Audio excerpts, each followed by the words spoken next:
बांग्लादेश और म्यांमार की तरफ से हो रहा। कुकी और नागा लोगों ने ही किया था। तो बफर जोन का निर्माण करने का प्लान बनाया। काफी ज्यादा भयानक है। लोग भारत के साथ में रहना चाहते थे, अचानक से गांव की बाढ़ आ गई। मणिपुर में जो हिंसा भड़की है उसको समझने से पहले कुछ इंपॉर्टेंट पॉइंट्स है जिनको हम समझ लेते हैं। नागा, कुकी और मैती, ये तीन नाम आपने इस समय न्यूज के अंदर कई बार सुने होंगे। नागा, कुकी ये दोनों मणिपुर के अंदर हिल्स ट्राइब है, मतलब पहाड़ी क्षेत्रों में रहने वाली जनजातियां हैं। मणिपुर के अंदर इनको एसटी मींस शेड्यूल ट्राइब का दर्जा मिला हुआ है। वहीं मैती जो कि वैली एरिया के अंदर रहने वाले लोग हैं और इनको मणिपुर के अंदर शेड्यूल ट्राइब मतलब एसटी का दर्जा नहीं मिला हुआ है। मैती लोगों की पॉपुलेशन पूरे मणिपुर के अंदर 60% है, जिनके पास में मणिपुर की 10% वैली एरिया की लैंड होल्डिंग है। वहीं नागा और कुकी की बात करें तो पूरे मणिपुर के अंदर इनकी पॉपुलेशन 40% है। इसी के साथ में ये हिल्स एरिया की 90% लैंड को होल्ड करते हैं। यह 1949 के अंदर इंडिया के अंदर मणिपुर को जब यूनियन टेरिटरी के रूप में मिलाया गया था, उससे पहले मैती लोगों को एसटी मतलब शेड्यूल ट्राइब का दर्जा मिला हुआ था। लेकिन इंडिया के अंदर मणिपुर के आने के बाद में मैती लोगों को शेड्यूल ट्राइब से निकाल दिया गया और नागा और कुकी लोगों को शेड्यूल ट्राइब के अंदर कंटिन्यू रखा गया। करीब 10 साल पहले schedule tribe demand committee of Manipur के द्वारा मैती लोगों को दोबारा एसटी कैटेगरी में शामिल करने की मांग की गई थी। 27 मार्च 2023 को मणिपुर हाई कोर्ट ने अपना जजमेंट सुनाया और उन्होंने कहा कि मैती लोगों को एसटी कैटेगरी में शामिल करने के लिए स्टेट गवर्नमेंट की तरफ से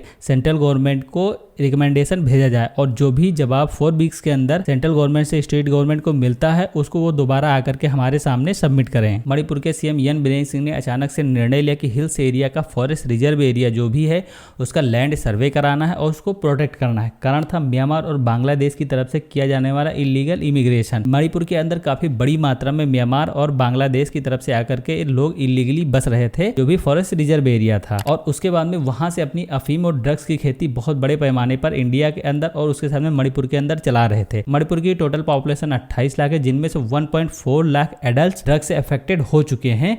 तो वाकई में मणिपुर के अंदर ड्रग एक बहुत बड़ी समस्या है। मणिपुर के जिन 3 डिस्ट्रिक्ट में फॉरेस्ट रिजर्व के लिए लैंड सर्वे किया जाना था, जिनमें चुराचंदपुर और नोनी डिस्ट्रिक्ट आता है, जब भी गवर्नमेंट ऑफिशियल यहाँ पर लैंड सर्वे के लिए जाते थे तो काफी बड़ी मात्रा में स्टूडेंट्स आकर के गवर्नमेंट ऑफिशियल्स के सामने प्रोटेस्ट करने लगते थे। जबकि चुराचंदपुर और नोनी डिस्ट्रिक्ट के अंदर 38 विलेजेस ऐसे हैं जो कि इलीगल सेटलमेंट है, मतलब अवैध बस्तियां हैं जो म्यांमार और बांग्लादेश से इलीगली आकर के लोग सेटल्ड हुए हैं। फॉरेस्ट रिजर्व एरिया से जिन लोगों को गवर्नमेंट ऑफिशियल्स निकाल रहे थे, जिनमें चुराचंदपुर डिस्ट्रिक्ट के सोंगजोंग गांव के लोग थे, जिनका गवर्नमेंट के ऊपर आरोप था कि हमें बिना किसी नोटिस के हमारे घरों से निकाला जा रहा है और हमारे घरों को साथ में गिराया भी जा रहा है, जिसके कारण कई सारी हिल्स ट्राइब्स ने शांतिपूर्ण तरीके से अपना विरोध प्रदर्शन व्यक्त करने के लिए चुराचंदपुर डिस्ट्रिक्ट के अंदर काफी बड़ी मात्रा में मार्च निकाला था। फॉरेस्ट रिजर्व एरिया से जब गवर्नमेंट लोगों को निकाल रही थी, जिसके कारण चुराचंदपुर डिस्ट्रिक्ट में विरोध प्रदर्शन के रूप में 8 घंटे के बंद का ऐलान किया गया था। उसी टाइम पे CM N Biren Singh Churachandpur district के अंदर किसी जिम का इनॉग्रेशन करने के लिए जा रहे थे और उनको उसी दिन एक रैली को भी एड्रेस करना था। जब पब्लिक को यह बात पता लगी, उसके बाद में जिम को पूरी तरीके से जाकर के जला दिया गया और सीएम एन बीरेन सिंह जहां पर रैली को एड्रेस कर रहे थे, उस रैली के अंदर भी तोड़फोड़ की गई। जहां पर कुछ वीवीआईपी लोग बैठे हुए थे वहां पर घुसने की कोशिश की गई, जिसके कारण जो भी सिक्योरिटी फोर्सेस थी स्टेट गवर्नमेंट की, उनमें और पब्लिक के बीच में छोटी सी झड़प हो गई थी, जिसके कारण पूरे चुराचंदपुर डिस्ट्रिक्ट के अंदर कर्फ्यू लगा दिया गया। 5 दिन के लिए इंटरनेट सेवाओं को बंद कर दिया गया, जिसके कारण पब्लिक में पैनिक फैल गया और स्थिति काफी ज्यादा नाजुक बन गई थी। R tribal student union Manipur ने लोगों ट्राइबल सॉलिडरिटी मार्च में शामिल होने के लिए 3 मई को चुराचंदपुर डिस्ट्रिक्ट में इकट्ठा होने का अनुरोध किया था, जिसके कारण काफी बड़ी संख्या में लोग वहां पर इकट्ठा हुए थे। और उसी रैली के अंदर किसी ने फेक न्यूज फैला दी कि किसी ट्राइबल महिला को मैती लोगों के द्वारा अटैक किया गया है, जिसके कारण पूरे रैली के अंदर पैनिक फैल गया और वहीं से दंगों की शुरुआत हो गई। दंगों में स्थिति इतनी ज्यादा भयानक हो गई थी कि इंडियन आर्मी की असम राइफल को सिचुएशन कंट्रोल करने के लिए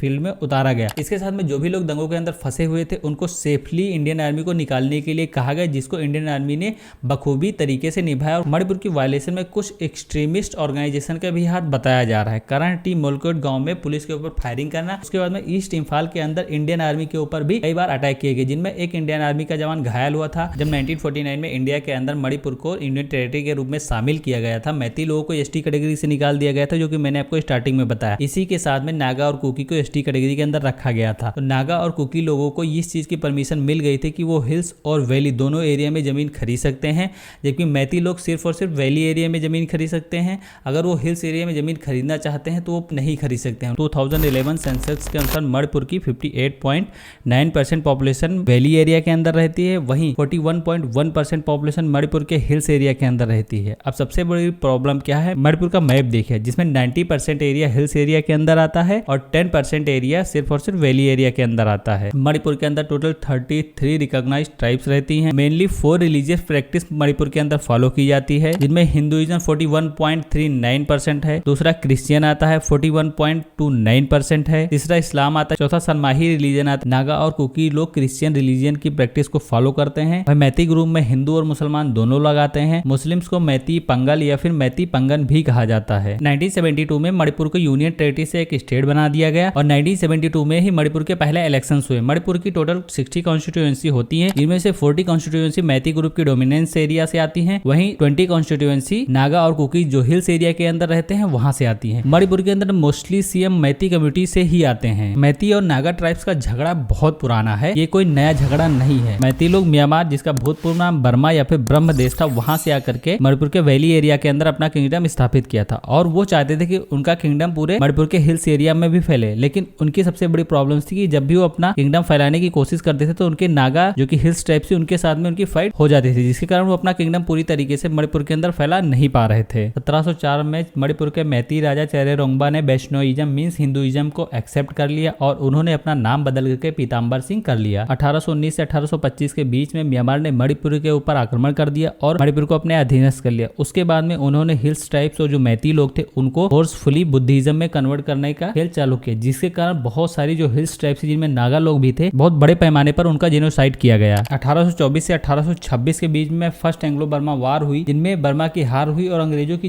जीत हुई। मणिपुर अंग्रेजों के अधीनस्थ हो गया और अंग्रेजों ने वहां पर एक मैती ग्रुप का राजा बनाया और अपना एक ब्रिटिश राजनयिक वहां पर अपॉइंट कर दिया, जिसका काम था राजा को बताना किस तरीके से उसका अपना किंगडम चलाना है। अब यहाँ पर हम समझ सकते हैं कि अंग्रेज का जो भी राजनयिक रहा होगा वो किस तरीके से राजा को गाइड करता होगा कि आपको अपना किंगडम किस तरीके से चलाना है। लेकिन सबसे बड़ा चेंजेस आता है 1891 में, जब मणिपुर को एक प्रिंसली स्टेट बना दिया जाता है और जो ब्रिटिश के द्वारा राजनयिक अपॉइंट किया गया था उसको वापस बुला लिया जाता है। यहाँ पर फिर से एक सबसे बड़ी समस्या चालू हो जाती है कि जो भी नागा हिल्स ट्राइब्स थे वो हिल्स एरिया से निकल करके आते और जो मैती किंगडम था उसके ऊपर आक्रमण करते, लूटपाट करते, वापस जंगलों के अंदर भाग करके छुप जाते थे। नागा ट्राइब्स के अटैक से परेशान होकर ब्रिटिश राजनयिक ने मैती किंगडम के किनारे एक बफर जोन का निर्माण करने का प्लान बनाया, जिसके लिए उन्होंने बर्मा, जो कि आज की डेट में म्यांमार के नाम से जाना जाता है, उसकी कुकी चिन पहाड़ी से कुकी जोमी समुदाय के लोगों को इन्विटेशन भेजा कि भैया आप आकर के मणिपुर के अंदर जो मैती किंगडम है उसके किनारे की हिल्स एरिया के अंदर आप सेटल्ड हो जाइए और आराम से रहिए, जिसको कुकी जोमी लोगों ने एक्सेप्ट और वो मणिपुर के अंदर आकर के मैती किंगडम के किनारे के जो हिल्स एरिया था वहां पर सेटल्ड हो गए और आराम से रहने लगे। कुकी लोग भी नागा की तरीके से काफी ज्यादा हिंसक और उग्र स्वभाव के थे, जिसके कारण जब भी नागा लोग मैती किंगडम के ऊपर अटैक करने के लिए आते उनका सामना सबसे पहले कुकी लोगों से हो जाता था, जिसके कारण मैती लोग अपने किंगडम के अंदर सेफ थे और आराम से अपना जीवन व्यतीत कर रहे थे। लेकिन मैती और कुकी लोगों के बीच में भी राजवंश के टाइम पर भी जातीय तनाव हमेशा बना रहता था। 1950 में नागा लोगों ने अपने अलग देश नागालैंड की मांग की और उसी के साथ में कुकी लोगों ने भी अपने कुकी लैंड की मांग की थी, जिसके कारण कुकी लोग और मैती लोगों के बीच विरोध उत्पन्न हो गया, क्योंकि मैती लोग भारत के साथ में रहना चाहते थे, कुकी लोग अपना अलग देश बनाना चाहते थे। ईयर 1993 में मैती और मुस्लिम बंगलों के बीच में काफी हिंसक संघर्ष चालू हो गया। उसी टाइम पे नागा और कुकी लोगों में भी काफी हिंसक संघर्ष चालू हो गया था, जिसके कारण सैकड़ों कुकी लोगों को नागा लोगों ने मार डाला था और लगभग हजारों कुकियों को अपना घर छोड़ करके भागना पड़ा था। मैती लोगों का कहना है कि अगर हमें एसटी कैटेगरी का दर्जा मिल जाता है तो हम आसानी के साथ में अपनी पहचान और अपने लैंड को सुरक्षित कर पाएंगे, क्योंकि 1951 में हमारी पॉपुलेशन मणिपुर के अंदर 59% थी, जो कि 2011 सेंसस के अनुसार 44% ही रह गई है। मैती लोगों की पॉपुलेशन घटने का मेन रीजन मैती लोग बताते हैं कि बांग्लादेश और म्यांमार की तरफ से किया जाने वाला इलीगल इमिग्रेशन है। चलिए कुछ आंकड़ों को देखते हैं जिससे वाकई में लगता है कि मणिपुर के अंदर बांग्लादेश और म्यांमार की तरफ से काफी बड़ी मात्रा में इलीगल इमिग्रेशन हो रहा है। ईयर 1941 से 51 के बीच में मणिपुर की पॉपुलेशन ग्रोथ रेट 12.8% थी, लेकिन वहीं पर 1951 से 61 के बीच में 35.04% और 1961 से 71 के बीच में 37.56% मणिपुर की पॉपुलेशन ग्रोथ रेट हो गई थी। इन आंकड़ों को देख करके कोई भी क्लियरली कह सकता है कि मणिपुर के अंदर इलीगल इमिग्रेशन की समस्या बहुत बड़ी है, क्योंकि आंकड़े जिस तरीके से ग्रोथ रेट का दिखा रहे हैं वो काफी ज्यादा भयानक है और गवर्नमेंट भी काफी स्ट्रिक्ट एक्शन लेने पड़ेंगे। फरवरी 2021 में जब म्यांमार के अंदर सैन्य तख्ता पलट हुआ और वहां पर सैन्य शासन आ गया, उसके बाद में मणिपुर के जो भी फॉरेस्ट रिजर्व एरिया था उसके अंदर अचानक से गाँव की बाढ़ आ गई। रीजन था कि मणिपुर का जो भी बॉर्डर एरिया म्यांमार से लगता है वहां पर काफी बड़ी संख्या में म्यांमार के अंदर क्रिश्चियन पॉपुलेशन रहती थी। तो वो सारे के सारे क्रिश्चियन क्या किए कि मणिपुर के अंदर घुस करके और जो भी रिजर्व फॉरेस्ट एरिया था वहां पर इलीगली आकर के रहने लगे। 2006 से 2012 के बीच में मणिपुर के अंदर इनर लाइन परमिट मतलब ILP की डिमांड बहुत बड़ी मात्रा पे उठी थी। इसको सबसे पहले मैती कम्युनिटी के लोगों ने ही उठाया था। कारण था इलीगल इमिग्रेशन का जो बांग्लादेश और म्यांमार की तरफ से हो रहा। इनर लाइन परमिट का मतलब होता है कि मणिपुर के अंदर कोई भी बाहरी राज्य या फिर बाहरी देश का आदमी जमीन नहीं ले सकता है। लेकिन यहाँ पर आप एक चीज नोटिस करिए कि इसको मैती कम्युनिटी के ग्रुप के लोगों ने तो डिमांड की, इसका सबसे पहले विरोध कुकी और नागा लोगों ने ही किया था। तो ये चीज सोचने वाली बात है कि भैया इस इनर लाइन परमिट से फायदा तो आपको ही होने वाला है, तो आप इसका विरोध क्यों कर रहे हैं। नागा और कुकी लोगों का कहना है कि मैती कम्युनिटी के लोगों को अगर ST कैटेगरी का दर्जा मिल जाता है तो सारे के सारे अधिकार जो हमारे अभी सेफ है वो पूरी तरीके से हमसे छिन जाएंगे, क्योंकि पहले से मैती लोगों को SC OBC और EWS जैसे बेनिफिट्स मिल रहे हैं। पहले से 60 MLAs में से 40 MLAs मैती कम्युनिटी से ही सिलेक्ट होकर के जाते हैं, जबकि कुकी और नागा लोगों की पॉपुलेशन ऑलरेडी मणिपुर के अंदर 40% हो चुकी है। उसके बाद में भी 20 MLAs ही हमारी तरफ से सिलेक्ट होकर के जाते हैं। ST कम्युनिटी में मैती लोगों को शामिल करने के बाद में आसानी के साथ में उनको हिल्स एरिया के अंदर जमीन खरीदने का मौका मिल जाएगा। उसके बाद में जो भी ट्राइब्स लोग हिल्स एरिया के अंदर रहते हैं उनकी जमीनों को मैती लोग छीन लेंगे और उनको मणिपुर से बेदखल करने का अवसर आसानी के साथ में मिल जाएगा। मैती लोगों की जो लैंग्वेज उसको भारतीय संविधान के अंदर 8वीं लैंग्वेज के रूप में भी एक्सेप्ट किया गया है। कुकी और नागा लोगों का कहना है कि अगर इतने सारे बेनिफिट्स आपको मिल रहे हैं तो फिर आपको ST कैटेगरी में आने की जरूरत क्या है। म्यांमार और बांग्लादेश की तरफ से होने वाले इलीगल इमिग्रेशन को रोकने के लिए CA और NRC की मांग काफी पहले से मणिपुर के अंदर चल रही है।